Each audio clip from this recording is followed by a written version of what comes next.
I have to start by saying I haven't recently been appointed to PPS. There's many things that I'm not allowed to say now. Issues I can't comment upon due to the collective responsibility of being a very junior member of the government, if even that. But I'm very pleased that there are people here today who will certainly be able to do that. But I'd like to welcome our speakers here in the House of Commons. First of all, Struan Stevenson, who many of you do know, Dr. Sabah Bumidra, and also Dr. Sabah al-Mukhtar, who we're very pleased to have with us here today. It will certainly be a great privilege for many of us to have the opportunity to hear your remarks upon Iran and the regime's destabilizing role within the region. But before I introduce our guest speakers, I'd like to just take a few moments to say a few opening remarks. When we discuss the quest for freedom and democracy in Iran, it is only appropriate to mention the issue of members of Iran's democratic opposition movement, who many of us know, the PMOI. Many of those in Camp Liberty and before that in Camp Ashraf. The issue is very important to me and indeed to many of my constituents because the PMOI are seen as a beacon of hope by many people, both in Iran and outside, but also because their fate and the issue of their safety in Camp Ashraf and well-being affect my constituents who have many relatives in the camp. Since being re-elected in Hendon, I've continued to raise the concerns and I have called for the international protection of these refugees, which they are entitled to, I believe, in accordance with existing laws and international conventions. And in various conferences and meetings, both here in the Houses of Parliament and in Paris, we've repeated those calls. But sadly, we've seen 6 deadly attacks upon those in the camps. These are defenseless people, and many have had years of continued inhumane medical treatment, and combined with that, we have seen over 140 people killed as a result. I'll let our guest speakers speak more in depth about these people, but what needs to happen in terms of measures to secure their security and the serious threats they're facing, we need to see more action. But what I do say, it is clear that the perpetrators are in Iraq and Iran, and they will be brought to justice one day. As part of the efforts of my colleagues, I attended the conference in Paris on June the 13th. I was very pleased to see so many parliamentarians from all parts of the world, including many representatives from the legal profession in the United Kingdom. We had many people not only representing different parts of the world, but those who are promoting and advocating women's rights from over 70 countries. I was very pleased to see over 100,000 people in attendance on that day. So it's very clear from not only today's events, but also the recent conference in Paris, that this movement is not only gaining momentum, but it has a great deal of support across the international community. I certainly intend to continue to support this cause, and I stand with the organisers here today, and we will continue to advocate on behalf of many of my Anglo-Iranian constituents who want a free and democratic Iran, rather than their previous homeland being ruled by a fundamentalist theocracy. We want to see an Iran that is free for its people, that respects human rights, and certainly looks at the issues and concerns of their people rather than seeking to gain a nuclear weapon. But I will let many other members of the panel here today speak upon those issues. And first of all, I would like to introduce our first speaker, Struan Stevenson. Now, many of you know Struan, and he's been a great advocate for this cause. He's been a member of the European Parliament until very recently, when he retired, and he now feels that he's able to speak about the issue in a way that he's less constrained by the privilege of office. So I'd like to introduce Struan Stevenson to you today. Thanks, Struan.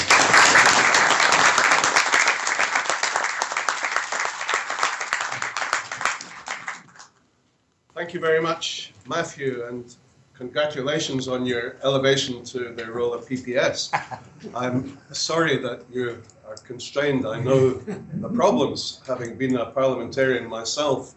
The chief whip is always on your back if you step out of line. I have no such constraints myself now, and feel free to talk about the Iranian nuclear deal this morning. Before I do, I want to say something about the current crisis in Camp Liberty. In Baghdad, for the past 2 days, it has been 50 degrees centigrade. As you know, it's Ramadan, coming to the end of Ramadan. The authorities, under instructions from the suppressive committee set up by the previous Prime Minister, which is still in existence, has blocked the entrance of fuel trucks and food supplies to the camp for the last 2 days. Without fuel, they cannot run the air conditioning systems. And they are now directly threatened with death. This is a threat to their lives in 50 degrees heat. Now, the excuse yesterday was because of the massive temperatures in Baghdad, the government said they were creating a public holiday over the whole of Iraq.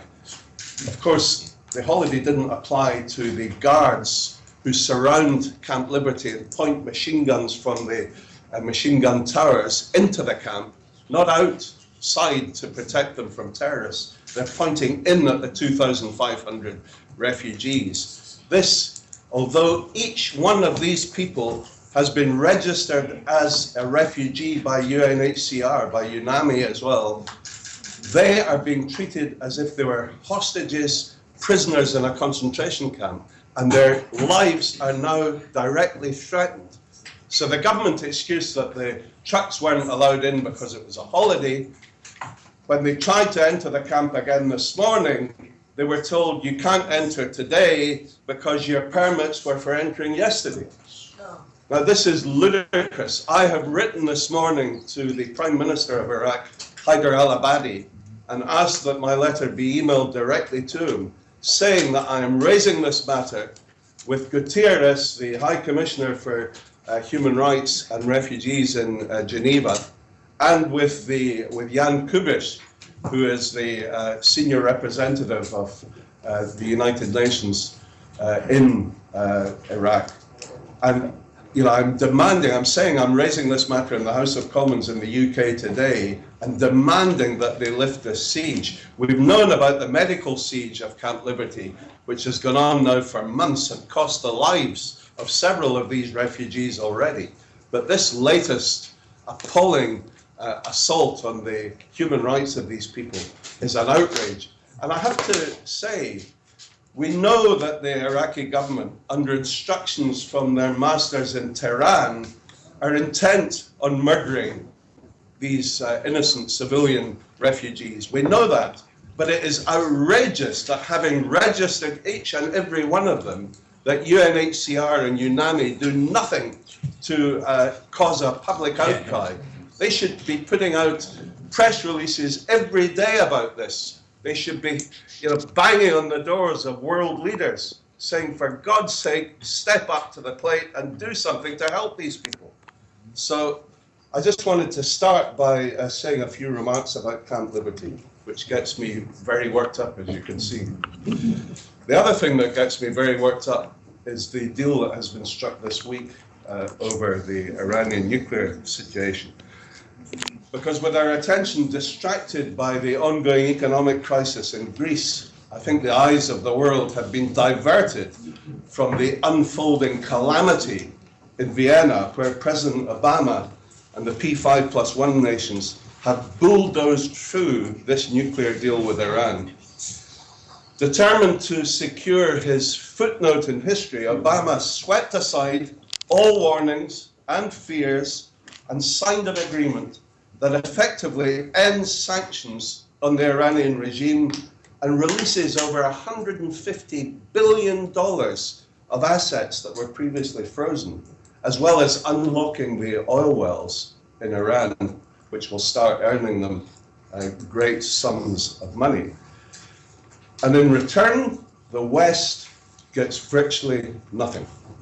This is a windfall for a regime whose biggest export is terror, a regime which funds Hezbollah in Lebanon, Hamas in Gaza, Bashar al-Assad in Syria, the Houthi rebels in Yemen, and the brutal Shiite militias in Iraq. It is a windfall for the mullah's nuclear program, which, far from being suspended, will now be accelerated.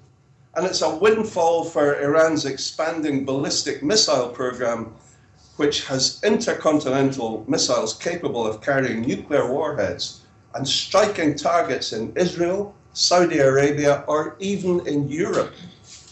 Indeed, encouraged by this progress, Vladimir Putin has now decided to renew a contract to deliver S-300 surface-to-air missiles to Iran. The nuclear deal with Iran will also trigger an arms race in the Middle East, creating a domino effect with countries like Saudi Arabia, Turkey, and Egypt rushing to buy nuclear weapons technology from Pakistan and other nuclear nations. In fact, the Saudi ambassador to the UK recently stated that all the options are on the table, including the possibility that the Kingdom of Saudi Arabia will take possession of nuclear weapons from their allies in Pakistan. Obama's footnote in the history books may not make for comfortable reading. The fact that the talks have gone on now for 22 months, with deadlines repeatedly set and missed, should have been enough to sound the alarm bells in Washington. The only reason the talks took place at all was because Iran was bleeding to death.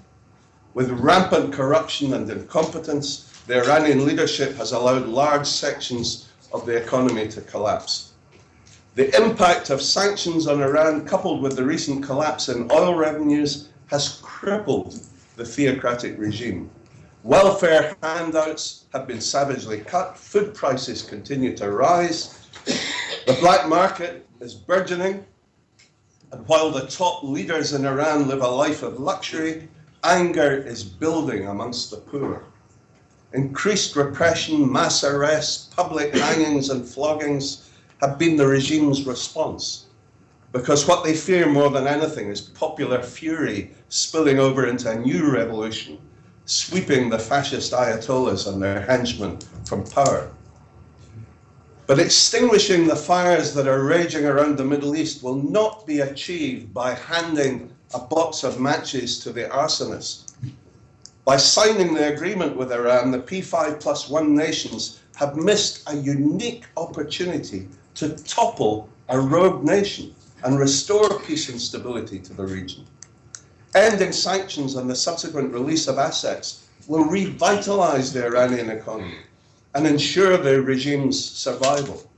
As the #1 state sponsor of terrorism, Iran will finance new military capability. They will invest in the terrorist Quds Force and the murderous Iranian Revolutionary Guards Corps, which spread their brand of theocratic fascism across the zone and in countries around the world. The Iranian regime wishes to become the dominant force in the Middle East, and they will grasp this opportunity to achieve that goal. We have to wake up to the fact that the agreement signed in Vienna is not worth the paper it's printed on. It's ludicrous to believe that Iran can be trusted on this issue when they have repeatedly duped the West over their nuclear intentions for the past 12 years. The ink was no sooner dry on the original agreement signed in Lausanne earlier this year than it was rejected virtually line by line by the Supreme Leader, Ali Khamenei. The same will happen again, but this time the Americans will turn a blind eye. The fact that US Secretary of State John Kerry has been billeted in Vienna non-stop for the past 15 days, despite all the other international crises which would normally require his attention, is proof positive of Obama's desperation to go down in history as the president who signed an historic deal with Iran. Iran's foreign minister, Javad Zarif, claims that the nuclear deal will open up new horizons, enabling Tehran to join the international battle against the increasingly brutal extremism that is engulfing the Middle East. You know, the idea that Iran will become an active partner with the West in the fight against terrorism is absurd. It's particularly galling to hear these words from Javad Zarif, who in January this year laid a wreath on the grave in Lebanon of the notorious Hezbollah mastermind Imad Mughniyeh, who was responsible for the attacks in the 1980s on French and American forces in Beirut, for hijacking civilian aircraft and for taking international hostages. It's a great irony that in the same week the EU bailed out a bankrupted Greece, the West has bailed out a bankrupted Iran. We've saved the birthplace of democracy in the West and simultaneously dealt a death blow to democracy in the Middle East. The horror fiction writer Stephen King said that the trust of the innocent is the liar's most useful tool. The trust of the innocent is the liar's most useful tool. It's a good description for the horror story that I believe has unfolded in Vienna. Why is it in the Middle East that we always get it so wrong? We backed Nouri al-Maliki during his 2 disastrous terms as Prime Minister in Iraq, despite the fact that he was a puppet of the Iranian regime and laid the foundations for ISIS by waging a ruthless sectarian campaign against Iraqi Sunnis. He was also one of the most corrupt leaders in history, stealing billions from the Iraqi people. Iraq earned over $550 billion in oil revenues from the year Nouri al-Maliki came to power in 2006, and yet most of it has simply disappeared. Despite this, it took a Herculean effort to persuade the Americans that Maliki should not be allowed to continue as Prime Minister for a 3rd consecutive term. Haider al-Abadi took over last year, but Maliki remains in high office as Vice President of Iraq. He still occupies the Prime Minister's palace in the Green Zone in Baghdad. He refuses to budge, and indeed there's increasing evidence that he's behind a campaign to undermine and unseat the government of Haider al-Abadi in a bid to return to power. Maliki's Iranian-led Shiite faction has blocked the arming and training of the Sunni residents in the predominantly Sunni areas around Baghdad and other Sunni provinces, effectively preventing them from protecting themselves against ISIS. Indeed, daily the Shiite militias are committing atrocities in the Sunni regions of Iraq, including beheadings, burning people alive, firing rockets blindly into residential areas. Such atrocities are simply driving the Iraqi Sunnis to support ISIS in preference to the brutal Shia militias. After nearly a year of initial hopes that the crisis in Iraq could be resolved through genuine national reconciliation and the establishment of an inclusive government, not only has no action been taken, but in fact the situation in Iraq has got much worse. Iraqi citizens who have suffered from decades of violence and oppression are now witnessing the destruction of their country. According to official reports, none of the political agreements on which the Abadi government was formed have actually been instituted. Currently, millions of Iraqis have been displaced and are facing hunger and danger on a daily basis. In addition, hundreds of Iraqis are killed and wounded every day in assassinations and terrorist explosions, with no hope in sight for an end to the crisis. Everyone knows that the solution for the future of Iraq has to be political. Without preventing the Iranian regime's interference in Iraq, nothing will be resolved. But unfortunately, due to the lack of decisiveness and the ongoing appeasement policy of the United States and the EU towards Iran, the mullahs in Tehran have been given a free hand in Iraq. The result of this policy has been the intensification of insecurity and destruction and an inability to fight ISIS effectively. The nuclear agreement and the ending of sanctions will simply exacerbate this situation. The IRGC's most senior commander, General Qasem Soleimani, is leading the brutal Iranian armed and funded Shia militias in the fight against ISIS in Iraq, waging in the process a genocidal campaign against the Iraqi Sunni population. And you know that one line in that deal that was signed in Vienna removes Qasem Soleimani from the international terrorist list. That's in one of the pages of the agreement. The IRGC and Soleimani were listed as terrorists in the US, and they have American blood on their hands, yet Obama and the West seem reconciled to the idea that my enemy's enemy is my friend. Well, I think in this context, that is a grave mistake. Soleimani is an avowed enemy of the United States.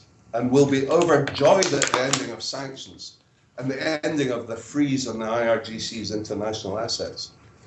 The nuclear agreement signed by the P5+1 nations is a major setback and an historic mistake. A resurgent Iran will now attempt to extend its evil dominion across the Middle East. Having effectively aided and abetted this calamity, the West has now excluded itself from any future solution to the unfolding crisis. We must now look to the Arab coalition created by Saudi Arabia as a counterbalance to aggressive Iranian expansionism. They've mounted a credible campaign against the Iranian-backed Houthi rebels in Yemen and could be encouraged to become more involved in Syria and Iraq with the objective of neutralizing Iranian interference in both. But whoever takes on the challenge of countering Iran should be certain of one thing.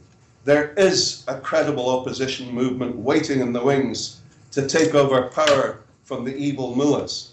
The PMOI, as Matthew said in his opening remarks, and their inspirational leader, Mrs. Mariam Rajavi, are ready to restore democracy, justice, human rights, women's rights in Iran. They will ban nuclear weapons. They will end the death penalty and separate church and state. Theirs is a vision of freedom and liberty for the oppressed millions in Iran. It's a vision that they have fought and died for.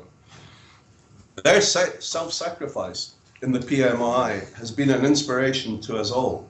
And it's the reason why I entitled my book Self-Sacrifice. And I'll be delighted to sign copies of that at the end of this morning's meeting. Thank you very much indeed.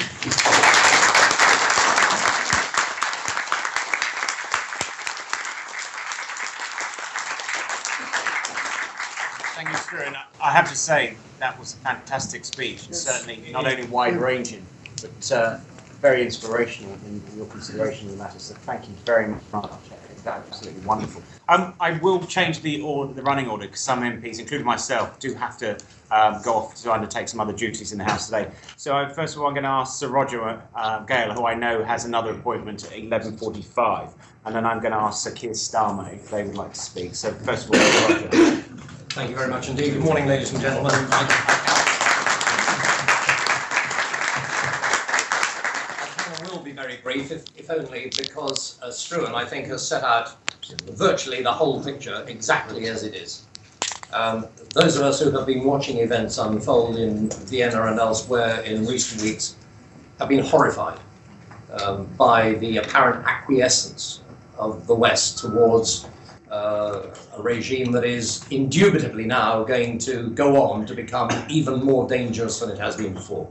If you couple that with the, again, as described by Struan in his remarks, the intolerable human suffering that is taking place in Camp Liberty, particularly over the last few days in the heat, and again, the apparent inability of anybody in high places to recognize this and to say anything about it. And frankly, we, sitting around this table, and in that place, and in the Council of Europe, and in the European Parliament, ought to be ashamed of ourselves. We have to get this message across. It is clear that the past has now been sold, and much of our negotiating room for manoeuvre has been taken away from us. But that doesn't mean that we can't or shouldn't continue to press the case. I believe that more can and must be done within the Council of Europe to raise this issue again. Our Iranian friends are assiduous in their presence there, and we have to, those of us who are members of the Parliamentary Assembly, make common cause, and I want to see this on the agenda for the next part session, which will be at the back end of September. It is a very serious situation indeed. It is one that we have to address, not just in the interests of a free Iran, although that in itself would be reason enough, but in the interests of the whole security. I was going to say the Western world, actually of the world. Because if what we fear happens, does happen, and if nuclear weapons are not only developed but potentially used, then that will be a disaster for humanity. We haven't got a minute to spare. We have to deal with this now, and I'm grateful to all present and to my colleagues for seeking to press this very, very important case. I'm sorry to have to leave. I do have another meeting, but I wanted to be here to place my support for this cause very firmly on the record. And I hope very much that as time develops and as we get the message out there to our new colleagues in the House, more members of Parliament on both sides of the House, we don't regard this as a partisan issue, will join us. Thank you very much indeed.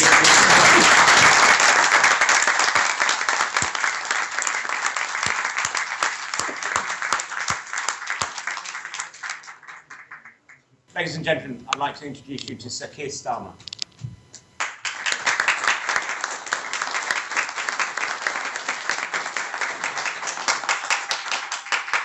Thank you very much, Chair. As a new Member of Parliament, it's very good to be here today, and thank you very much for inviting me. I'm sorry about the discourtesy of leaving early, but I've got other parliamentary business that I've got to go to in about 10 or 15 minutes, so thank you, Chair, for allowing me to speak out of turn. I will be brief because it is impossible to follow on from the very expansive and very comprehensive and compelling analysis that we've been given this morning. So just a few brief words from me.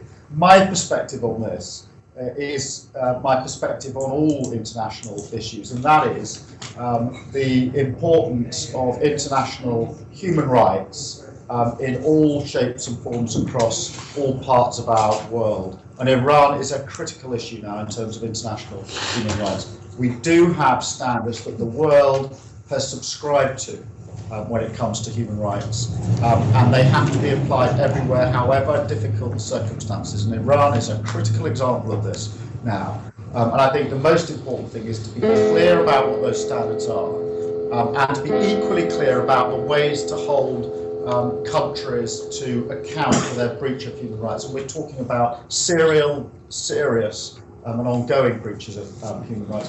What is the line of sight? This is a critical period, actually, after the announcement yesterday in terms of holding Iran to account. And we must redouble our efforts. I agree with the previous speaker that can be through the Council of Europe. It must be through international instruments. But we must hold to the international rule of law and use that as our values, our principles when we approach this and very many other discussions. So that's my short contribution. I do think this is a critically important issue, a critically important time to be having this debate.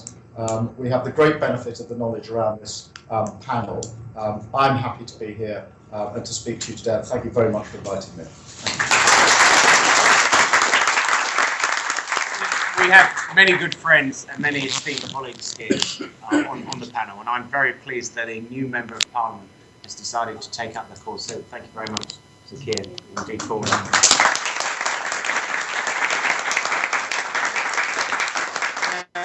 Our next speaker is known to many people, who not only was a former member of the House of Commons, but now has gone to the other place. Of course, it is Lord Clark, so I'd like to ask Lord Clark to say.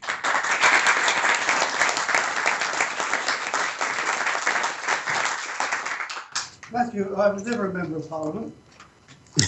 I failed twice in Hampstead, so just to get a record. The second time we won it on the votes cast, but not on the postal votes. But can I take the opportunity of congratulating you on this, getting on the run, of the bottom rung of the ladder, but you'll get to the top, I'm sure. And your support for our cause is so much a part of that building up of confidence in a Member of Parliament with a conscience. And we're very grateful to you for that, and I wish you well. Now, it's almost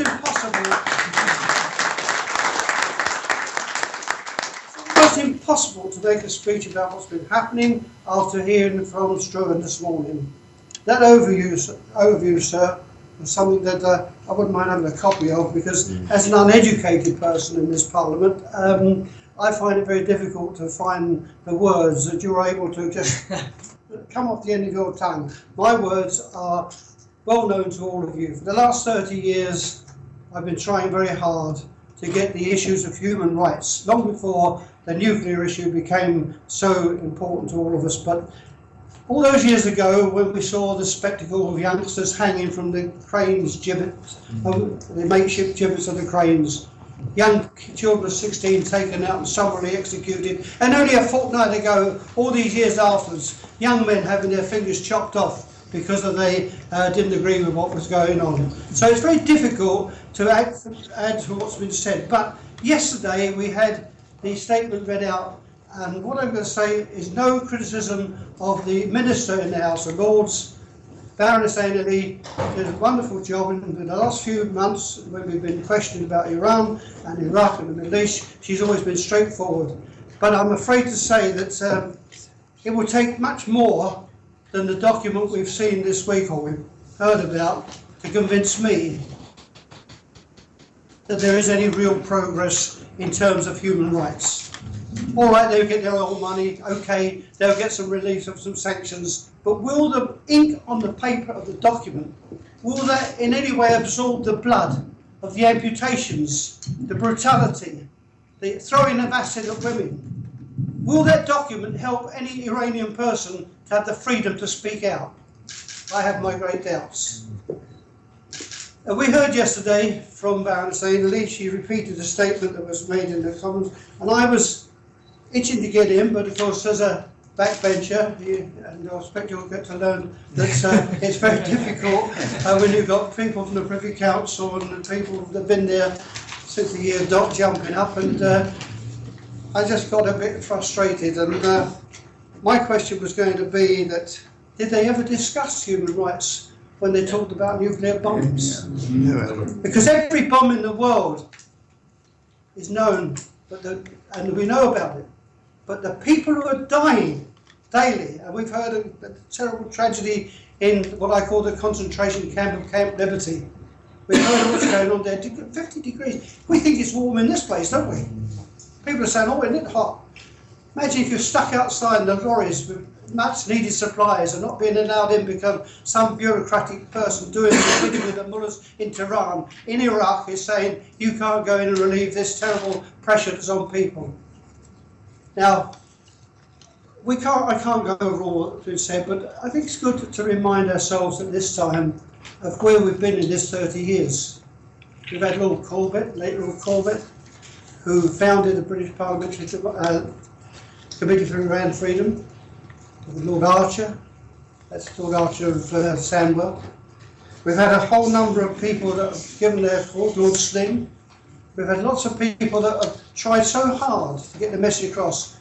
And today, of course, we have to recognise we're still quite a long way from getting newspapers in this country to cover the stories that we've heard from Struan this morning and other speakers. How can we do it? It can only be by word of mouth, by protest, by demonstration. We've got to keep up this pressure until our government sees that what they've signed up to this week really is a bit of a sham. Because wasn't it Rouhani who, after previous talks, went and told the world that he duped and hoodwinked the quartet? Wasn't it Rouhani who said, yes, they fell for it? We've got to remember, we're dealing with these people, not as slippery as eels, they're evil. They're evil people that have got to be brought to justice. And I'm glad somebody said that, I think Matthew said, one day they will be brought to justice and they will have to answer for what they've done. I hope I live long enough to see that day. I thought 30 years ago that I probably would see some progress in the following years. And here we are 30 years later, still thinking about our combined efforts for freedom and democracy in Iran. It is a tragedy that is unfolding daily. But the thing that really hurts is the hypocrisy that surrounds all of this. People who pretend to believe in democratic freedom, doing deals with evil people who know nothing but barbarianism. I just pray, as I say, to live long enough to see that Robin Corbett's words will come true, that one day Iran will be free. Thank you very much.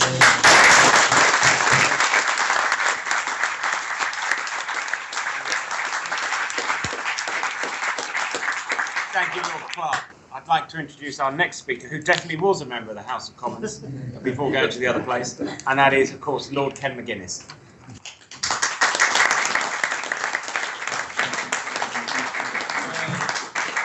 Thank you, Chairman, colleagues, ladies and gentlemen.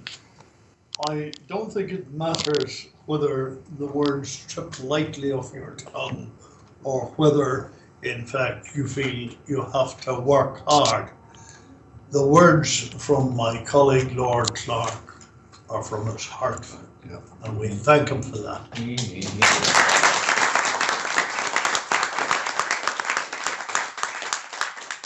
I'm not going to repeat things that have been said. I did come to the conclusion when I heard that this agreement was in the offing.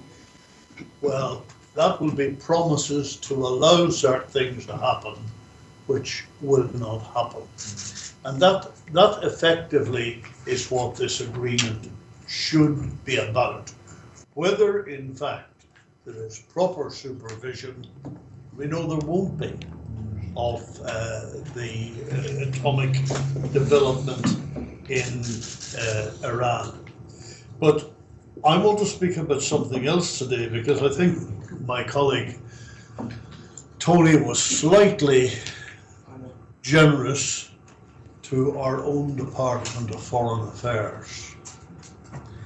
The Department of Foreign Affairs, after 32 years in this place, leaves me ashamed. I have to say I'm a British parliamentarian. I have asked question after question to try and prompt Foreign Affairs into admitting the reality of the problems that the PMOI in Camp Liberty face.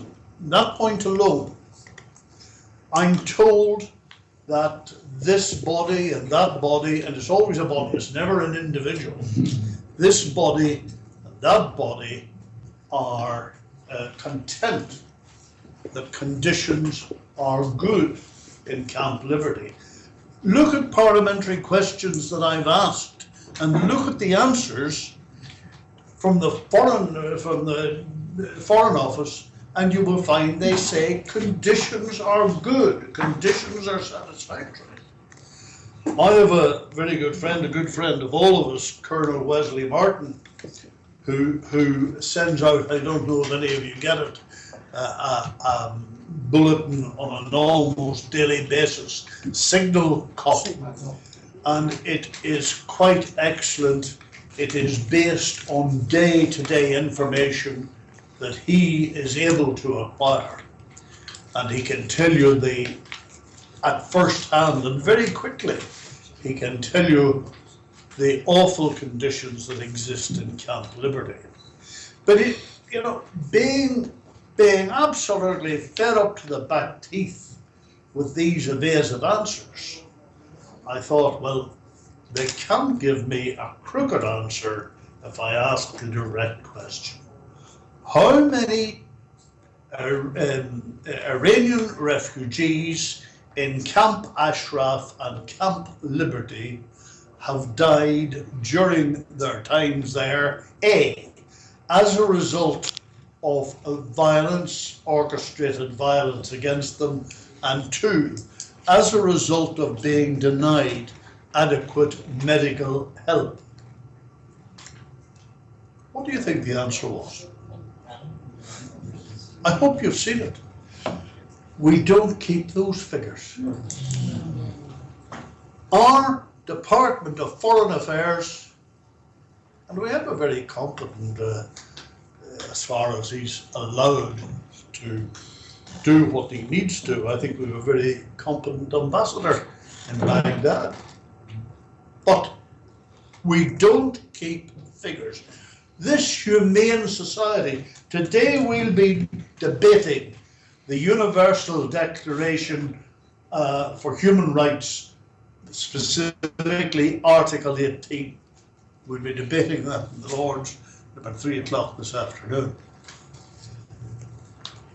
And I will hear all sorts of sweet and honeyed words, and yet we have lost, it appears to me, all sense of international responsibility. And in fact, my contribution to that speech will be how we're losing here in our own United Kingdom any sense of the rights that are enshrined in Article 18. Now, I don't like to come here with such a pessimistic, with such a gloomy message. But I've been coming here for years. And I would be wrong if I didn't point out that somehow you and I have to continue to tackle a government, and it's not a particular party that I'm picking on, but a system of governance which allows those awful things to happen that are happening not just in Camp Ashraf and Camp Liberty, but which, because of our neglect and our denial of those things, is now beginning to permeate our own society. Thank you.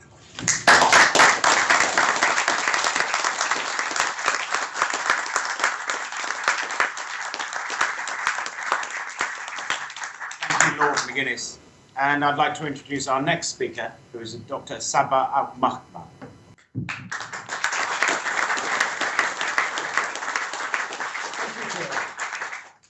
I'm honored to be here.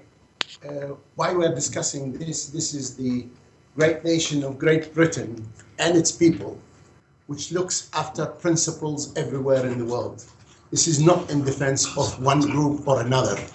We have always upheld the principles that are humane, that are correct, and we have always tried to observe that one.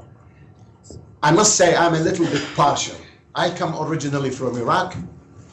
My family and my friends are suffering at the Iranian hands in Iraq, and my brothers in Camp Liberty, who are originally from Iran, are also suffering. For those who don't know, Camp Liberty was originally Camp Ashraf. It's a camp which had lots of people in it who were protected under the Geneva Convention. When Iraq was occupied, the Iranian regime forced the Iraqi government to move them and hand them back. The UN and the US signed agreements that they will move them from Camp Ashraf to something called Camp Liberty. It's ironic. Camp Liberty is actually a prison which was built by the Americans for the Iraqi previous regime. It's not a camp, it's a prison. You have people who are there now who are deprived of every human right that you can imagine. They are deprived of the basic human right of survival. They are deprived of the human rights that they are entitled to be protected, to be treated, to have food, to have medicine. I will not go over what my brother and friend Struan, he is an expert. I commend everything he said. I agree with everything he has said. I'm not going to go over this one, but the people there are actually suffering today like no one else is. We have talked about the EU, the UN, everybody else should do something about it. I actually think that the British government, which is the government that upholds principles of law and humanity, to actually take the lead in bringing this matter to the Security Council of the United Nations so that actual action can be taken immediately. Those people are going to die. It's not a matter of talking politics and having discussions and meetings. This is Camp Ashraf. This is Camp Liberty. People are dying today. They have no food, they have no medicine, they have no heat, they have no electricity. So the hospital is not working. The medication are going bad, which needs freezing. Everybody is suffering. That's Camp Ashraf. The bigger camp is Iraq. At the present moment, the US and Western Europe, and I was shocked to actually listen to various ministers, the foreign affairs in the US State Department, our foreign secretary, the French, the Italians, everybody is saying that this deal which has been done, it's actually going to solve all the problems of the world. We're going to stop terrorism, and you don't know how, by encouraging the Iranian regime. It says that we're going to have the problem which we have with refugees going to be stopped, and I don't know how, when Iran is supporting Assad, who's killing people who have to flee, and they are supporting the regime in Yemen, which is making people having to flee. And then they are talking about economy. There is this idea that somehow this deal is going to open the doors for all the economies of Western Europe, the USA. They're all going to flourish. But actually, what we are not being told bluntly is this: Iran is retaining its nuclear power. Iran does not need nuclear power, neither for peaceful nor for military uses. But it is keeping it. It's all being made nicely, the numbers, and we are playing with the figures, but at the end of the day, Iran is keeping its nuclear power. Iran is now being given $15 billion to enhance its activities. It's being allowed to purchase weapons. It's now being taken back into the fold of the nations. All the terrorists and the blacklisting of all the criminals will be removed. There will be no action because when we sign something, we pretend that it is good for us. Now, I assure you, it is not good for us. The people in Iraq, they are paying a price. There are more people that are being, and I'm on record, I assure you, there are more people being killed in Iraq by the militias that are backed by Iran than by ISIS itself. There is this idea that somehow we are fighting ISIS through Iran. So you get a terrorist organization to fight another terrorist organization, and we all remember the role of the mullahs in the support of Qaeda in Afghanistan and in Iraq during the wars that were launched at that time. If we look at the policy of Iran at the present moment, the Iranian regime is restoring the Persian Empire. And this is not my words. This is the official line of Iran. The Persian Empire is back, and its capital is Baghdad. And this is not somebody imagining. These are the speakers, the advisor to the president, the intelligence service chief, and a lot of the politicians and parliamentarians. So the Persian Empire is back with its capital in Baghdad. The Persian Empire now, that is the Iranian version, extends from the Mediterranean to the Indian Ocean to the Red Sea. Why? Because we have Hezbollah in Lebanon, we have Assad in Damascus, we have the Houthis in Yemen, and the line is coming for the others if we don't do anything about it. Now the idea somehow everybody wants somebody else to do it, I don't think it is the right approach. It is actually, it breaks my heart that we, the civilized world, cannot even have the decency of calling a spade a spade. I understand we want to do economy. I understand we want to have world peace. I understand that we have to have international relations. But to get to the point, everybody was accusing Tony Blair of misleading the House on the war on Iraq. Now, what are our leaders, whether in this country or other countries, are telling us about the deal they've done with the mullahs? The mullahs, you don't do a deal with them. Those are people not for a deal. Those are people who are hell-bent on destroying anything decent anywhere in the world. They are sending young Iranians to die in Syria, to die in Iraq, to die in Yemen. And you wonder, why are they doing that? They are not defending their country. They are not fighting the infidels. They are not fighting the Christians. They are not fighting the Jews. They are fighting the Muslims. So the principle that somehow they are against all evil, that's the Iranians, is absolutely wrong. And our leaders were standing there 2 days ago, all smiles, everybody happy, and everybody is telling their people that we've got a perfect deal. We have sorted out the problem. Iran is back in the cage, and Iran is going to be a very nice guy and a very nice neighbor. And unless the world understands what the Iranians' plans are, I think we're going to see the problem extending not only to the countries I've mentioned, but it's going to go into the Gulf region, it's going to go into Saudi Arabia.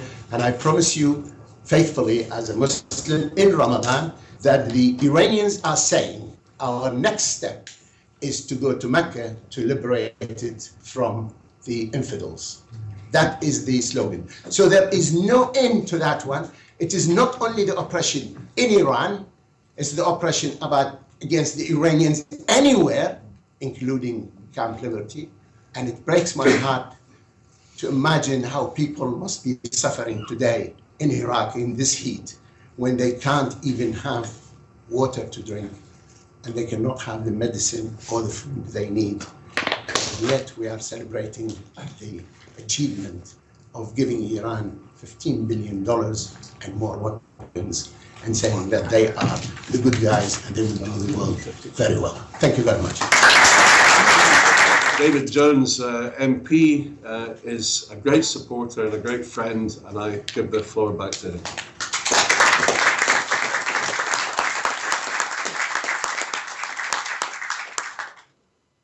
Well, thank you very much, Struan. And I'm very pleased to be here. I'm sorry I couldn't be here earlier, but there was a select committee on this morning which I had to attend. I'd like to add actually to the points that Struan just made. I was actually in the chamber yesterday for the statement on the Iran nuclear deal. And I raised with the Foreign Secretary the very issue of Iran's meddling, as he put it, across borders. I pointed out that this was largely being done through the agency of the Iranian Revolutionary Guard Corps. And given that, as Struan has just said, $150 billion worth of assets are to be unfrozen, I asked the Foreign Secretary what assurances the international negotiators had received from the Iranians that they would not be applied towards funding the IRGC and its export of the Iranian Revolution. And the Foreign Secretary said that in fact no such assurances had been received at all, that they had not sought to receive any such assurances, that the feeling was that as a consequence of a new rapprochement with the West, there would be a new mood within Iran, and that there would be such a hunger to develop Iranian industry and to restore the devastated infrastructure in Iran, that there would be other calls upon the funds than the IRGC.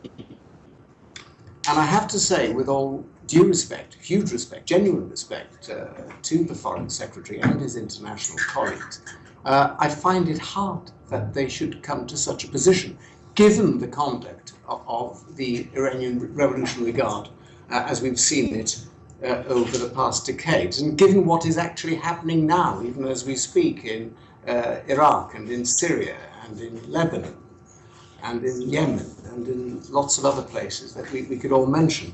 So I must say that I share Struan's concern. I think that it's good that the nuclear program is now going to be subject to some sort of structured inspection. What I would say, however, is that time limits were imposed under the terms of the agreement for such inspection. And we know that the Iranian regime takes a very long view of things. And it seems to me that a period which will not exceed 20 years is probably not something that greatly troubles the mullahs and the regime in Tehran. So I have some welcome for the arrangements, but I have huge concerns, just like Struan. But anyway, I want to say how very pleased I am to be here today. I'd just like to report back upon what happened when I went to Paris last month to the wonderful rally. I was part of the British delegation there. I think I spoke to the largest audience I have ever seen in my entire life. It was a room full of 100,000 people. And I caused a certain amount of confusion by commencing my speech in Welsh. There was simultaneous translation for Farsi and English and Spanish and every language you care to mention except for Welsh. The look of horror on the face of the interpreters as they started speaking is something that I will long cherish. But when I spoke, ultimately in English, by the way, I invited the audience to look back 13 years to the decision, which I believe was a truly shameful decision, to designate the PMOI as a terrorist organization. Now, I pointed out that at that particular juncture, there were three things that could have been done by the leadership of the PMOI. Essentially, they could have completely ignored the decision, which ultimately would have been counterproductive because nothing would have changed. They could have developed hostility to the decision, which again would have been equally counterproductive. But what Maryam Rajavi decided to do was to sue the various governments who had made such a decision. And I pointed out that that was a very wise and mature decision because it enlisted the forces of law and the rule of law on behalf of an organization which had been branded as outside the law. And I was personally very proud and pleased, I think you were too, Struan, to be part of the action against the EU, which ultimately was successful.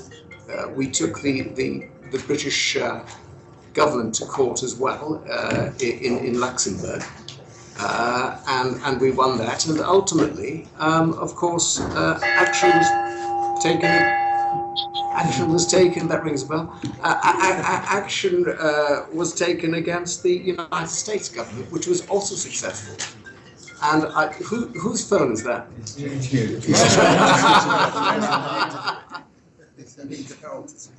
Sorry, I thought we'd have a little pause while we resolve the problem.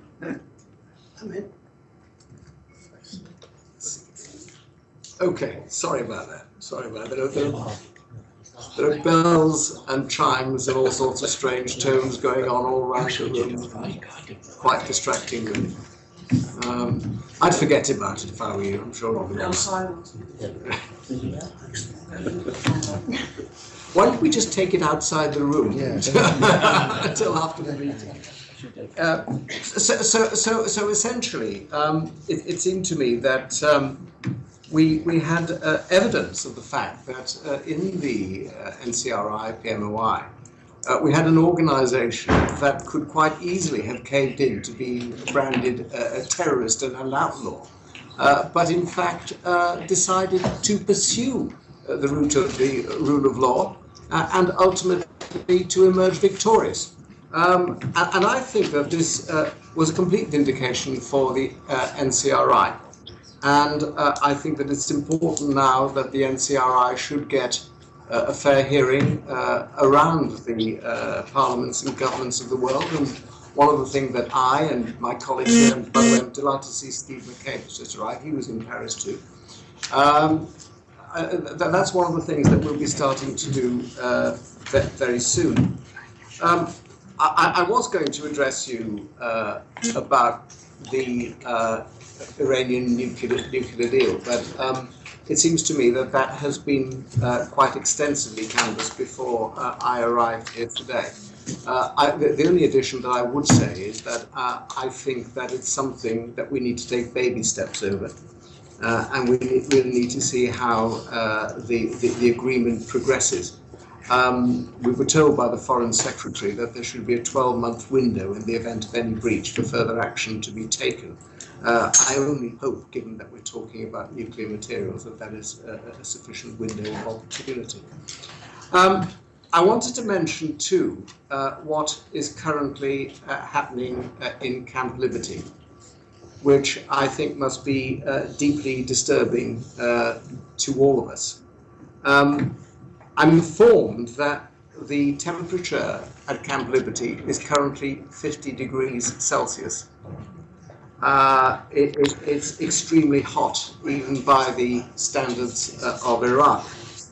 And for quite a long time now, the residents of Liberty have been under the most intense siege by the Iranian security forces, forgive me, the Iraqi security forces, clearly under the direction of the Iranian Quds Force under the command of Qasem Soleimani. On Tuesday, it was reported, and I believe that nothing has changed, that the Iraqi security forces under the direction of Farid Fayaz have prevented the movement of all vehicles into Camp Liberty, including vehicles carrying fuel, food, and sewage disposal vehicles. And it seems to me that this is the most outrageous form of siege, of attrition, of frankly inhuman torture that you could actually imagine. I am so horrified by these reports that I intend to write to the Foreign Office today to ask precisely what representations they are making to the Iraqi authorities. I've written before, and the reply has usually been that these are sadly matters for the Iraqi authorities. I believe that this particular action actually transcends anything that has happened to date. And I think that we should all in this room be very much aware of this and do everything that we possibly can to publicize this, because it's an affront to humanity. And it's something that, as I say, is being done by the Iraqi security forces, clearly under the direction of the Iranian Revolutionary Guard Corps. So that's what I have to say at the moment. I'm delighted to see my colleague Steve McCabe here. Steve was present also at the rally in Paris, and he also made a speech, but I don't think he spoke in Gaelic. It just sounded like it. But Steve, perhaps you'd like to take the floor.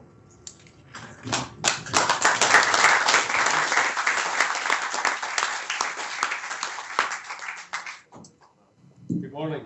One of the problems of coming late to something like this is I'm going to inevitably end up with a bit of repetition, and I've just been told that Struan was brilliant, so not only will I end up with a bit of repetition, it just won't be anything like as good. But there you go, such is life. Look, what I really want to speak just about Paris actually to start. I mean, if you want to know how to do a rally, that's how you do it. I thought I'd been to a few political rallies in my life. I don't think I've ever quite witnessed anything like that. It was unbelievable. But turning to more recent events, look, this is my own take on this. I understand the desire on the part of the West to try and get a deal over the nuclear situation. I personally think they've made a grave mistake. I don't think, I hope I'm wrong, I said that to the Foreign Secretary the other day, I hope I'm wrong, but I think they've made a grave mistake. I don't think you can trust these people, and I think it could end in tears. And of course, what we know is if it hadn't been for the resistance, we wouldn't have known about this secret nuclear program in the first place. So, you know, from my point of view, I think these are dark days for freedom generally. It's like a latter-day Inquisition that's kind of sweeping across the Middle East, and just like the office of the Inquisition of Alexander IV, its purpose is to exterminate everyone whose beliefs and practices don't conform and aren't shared. That's exactly what it's there for. The Daesh have learned their trade well. They've learned it from previous oppressors. So drawing on the inspiration of the Velat al-Faqih, they are raping and murdering in their path And now we've ended up in the bizarre situation where we're calling on the regime in Tehran to help us. It's a bit like asking the devil to deal with sin. It's just absurd. You know, I think, I was just listening to what David was saying about liberty there. I think if we really want to test how sincere this regime are about making change, there are two immediate tests in addition to how they comply with the nuclear arrangements. The first one is they should agree, as Madam Rajavi has suggested, to let the $100 billion of unfrozen assets be monitored by the UN so that we know it's genuinely used for infrastructure development in Iran and not to finance terrorism across the region. That would be a clear act of faith. That would be easy to judge and easy to measure. And the other thing they should do is they should facilitate the situation at Liberty. They should end the blockade. I mean, Liberty is a concentration camp. We were told that people were going there for a few months, maybe a year, while they were fast processed. That's about 5 years or so. It's a concentration camp. It's a concentration camp where you can't get food in, you can't get water, you can't get fuel, you can't get medicine. Anywhere else we call it a death camp. And if they want to do something as a sign of faith, you know, that's what I think they should do. So, you know, my own view is these are actually pretty dark days, but at the same time, it is a regime in turmoil. The pro-harmony element of the regime is in real difficulty. Like all rotten, corrupt dictatorships, it's slowly disintegrating, it's imploding from within. And in its place, I mean, there is some hope. The idea of a prospect of a secular democracy in Iran, the separation of religion and state, a parliament where we could have Kurds, Baluchis, Jews, Christians, Armenians, Zoroastrians, Muslims, all sitting together, a council with 50% women. That's quite a prize to hold out for, it seems to me. So I'd say, you know, as Nelson Mandela put it, for to be free is not merely to cast off one's chains, but to live in a way that respects and enhances the freedom of others. That's what we're seeking in Iran at the moment. That's what it's about. And these are very, very dark days in my view, but I would say don't despair, don't give up, because the darkest moment is before the dawn, and there's a bright future if we keep the faith and keep the pressure up. Thank you.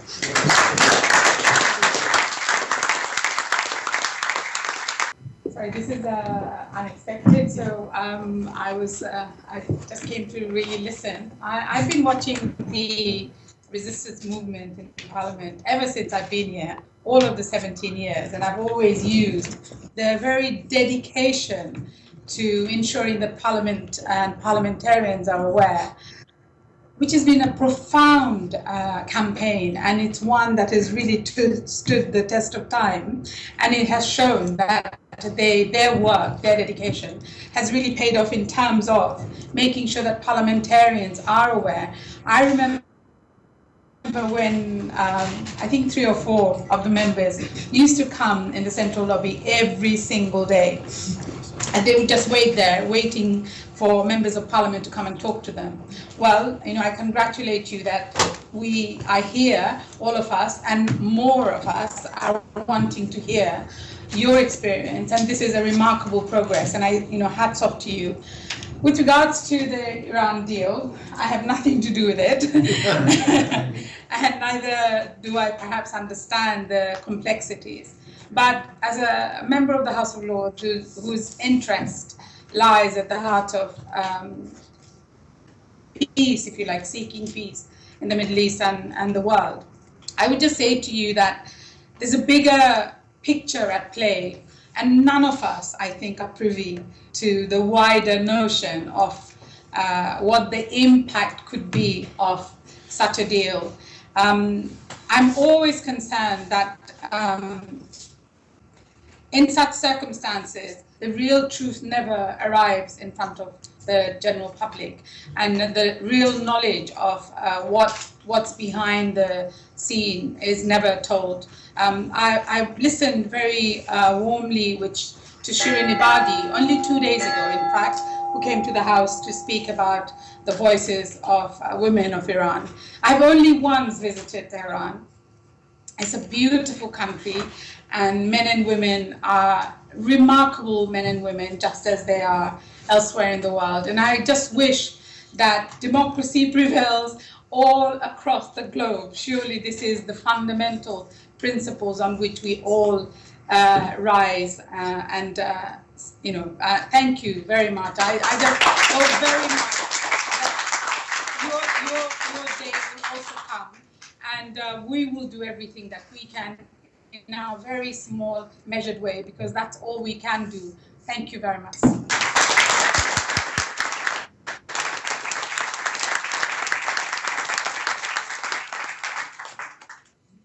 We've also been joined by Lord Brian Cotter, who is very well known to all of us. He's a Lib Dem peer, and I'd invite him now to address the meeting.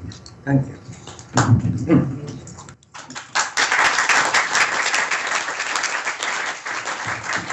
As ever, it's my honour and pleasure to meet with yourselves.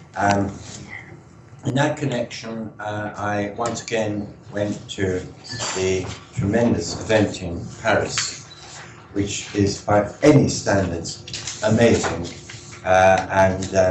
For many, many years I've been attending that event, and it's extraordinary to see representatives from 60 nations coming together to put the points that need to be put about the government in Iran, and also many parliamentarians, both from our parliament and elsewhere. So that's my background, really. In terms of today, I'm sorry I couldn't get here earlier, but I very much support what has been said, and we've certainly got to address the problem of Iraq's security forces with their continual oppressive attitude towards members of Camp Liberty, blocking food, blocking help of all sorts.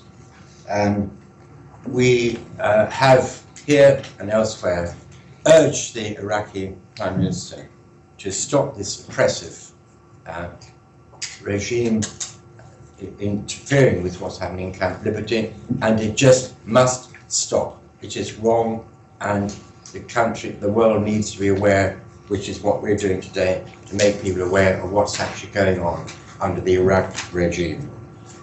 Then, all I'm just going to say is that I have been involved for a long, long time with the issues. There are still major issues to be addressed in Iran, and I and my colleagues in Parliament who support yourselves will carry on supporting yourselves, and thank you again for all of you to attend today, and we shall keep on the fight in the future. Thank you.